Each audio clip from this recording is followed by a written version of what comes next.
দিনের পর দিন যায়, এভাবে বছরের পর বছর চলতে থাকে।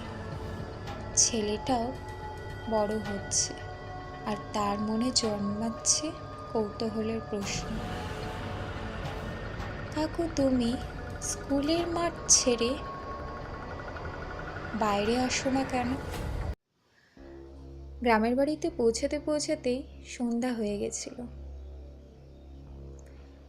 গিয়ে পৌঁছে ঠাকুমার সেই হাতের তৈরি পাটিসাপটা পিঠে আমার সব ক্লান্তি দূর করে দিয়েছে।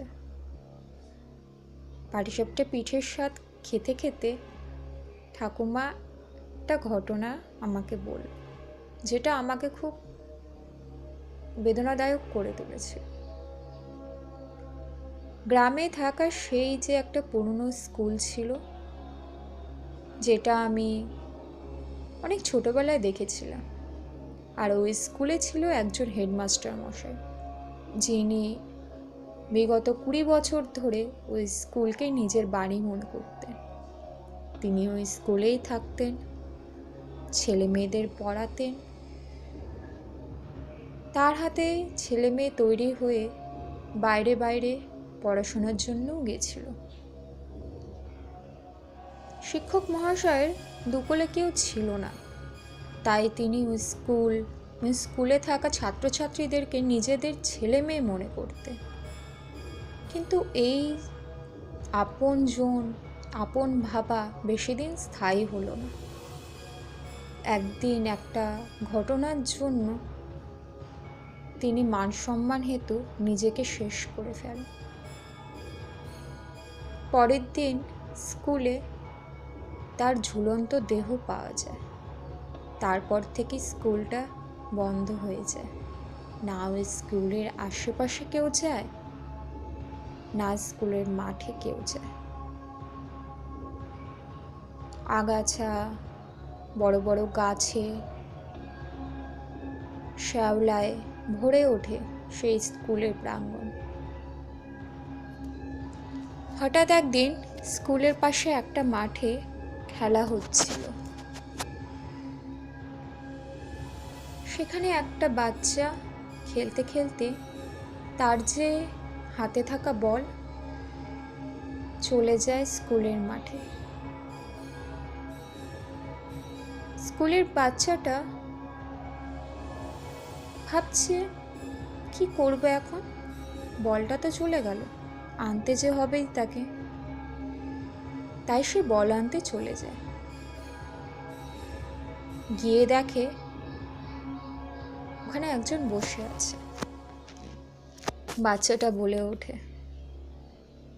কাকু কাকু, তুমি আমাকে বলটা দেবে? আমি খেলতে খেলতে চলে এসেছি। তুমি কে কাকু? দাও না বলটা, আর ফেলবো না এখানে।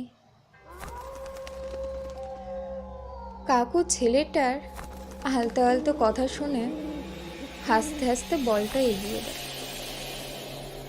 ছেলেটা দৌড়ে চলে যায় আবার খেলার জায়গায়। আরেকবারও খেলতে খেলতে বলটা চলে যায়। ইরে, আবার চলে গেল। এবার মনে হচ্ছে আর বলটা পাবোই না। ছেলেটা দৌড়ে চলে যায়, গিয়ে দেখে বলটা আলতো করে তার পায়ের সামনে চলে যায়। সে তখন বলটা নিয়ে ছুট।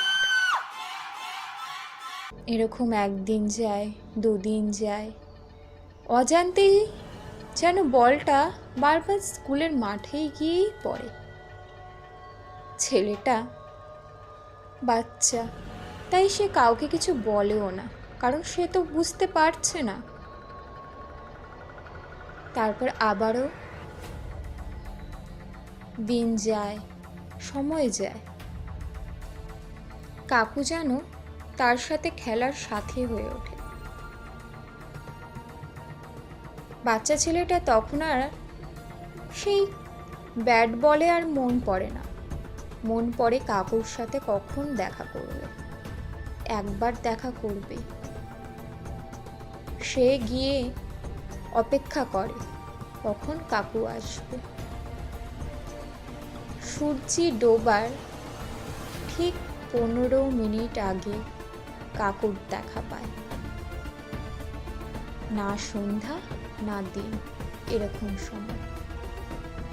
ছেলেটা বলে, কাকু তুমি চলো, আমার সাথে খেলবে না? আমি আর তুমি খেলবো। তুমি শুধু এখানেই কেন থাকো, বাইরে কেন আসো না? চলো আমার সাথে। কাকু তখন হেসে বলে, হ্যাঁ যাবো তো, অবশ্যই যাব। তুমি এসো, কিন্তু আমরা এখন বন্ধু। ছেলেটার কথা না বাড়িয়ে চলে যায়। তাই তাদের মধ্যে যে বন্ধুত্ব হয়ে ওঠাটা হতেই থাকে। দিন যায়, বছর যায়, তাদের মধ্যে যেন বন্ধুত্ব আরো বেশি জোরালো হয়। ছেলেটিও কাউকে কিচ্ছু বলে না। কেন জানি না, সে কাউকে কিছু বলতে পারল না। ছেলেটা এরকম চলতে চলতে যখন 2-3 বছর চলে যায়, তখন সে ভাবে, কে এই কাকু, কি তার পরিচয়? একদিন আমি জিজ্ঞাসা করব, কারণ ছেলেটি যে আস্তে আস্তে বড় হচ্ছে, তাকে তো জানতে হবে। যখন সে জানতে চায়, কাকু তোমার বয়স কত? তুমি কেন স্কুলের বাইরে আসো না, এখানেই কেন থাকো? তখন কাকু উধাও হয়ে যায়, আর আসে না। তখন সেই ছেলেটি কাঁদতে থাকে, কাকু তুমি ফিরে এসো, আমি আর কখনো জিজ্ঞাসা করব না তুমি কে। ছেলেটি আর বলতে পারে না। তার বলার ডাকেও সে আসছে না। তখন তাকে দেখে একটা লোক ফিরে আসে, কাছে এসে জিজ্ঞাসা করে, বাছা তুমি কাঁদছো কেন? কি হয়েছে? কাকে দেখে কাঁদছো? তখন ছেলেটি বলে, এখানে একটা কাকু ছিল যে আমার সাথে রোজ খেলতো, সে আর কোথায়? আমি তাকে জিজ্ঞাসা করলাম, কেন তুমি স্কুলের বাইরে আসো না, কেন তুমি আমাদের সবার সাথে খেলো না? কিন্তু সে কাকুটা তো আমার সাথে রোজ কথা বলতো, কোথায় গেল সেই কাকু? লোকটা তখন বুঝতে পেরে ছেলেটাকে কোলে নিয়ে বেরিয়ে যায়। তাকে তার বাবা মার কাছে নিয়ে যায় এবং বলে, আর যেন তাকে স্কুলের মাঠে না পাঠানো হয়। এই ঘটনাটা সমস্ত কিছু আমার ঠাকুমাও জানতে পারে। সে জেনে তখন বলে, না, এই ছেলেকে বেঁধে রাখা যাবে না, ও আবারও যাবে। সবার অজান্তে হোক, জানতে পেরে হোক, আবারও যাবে।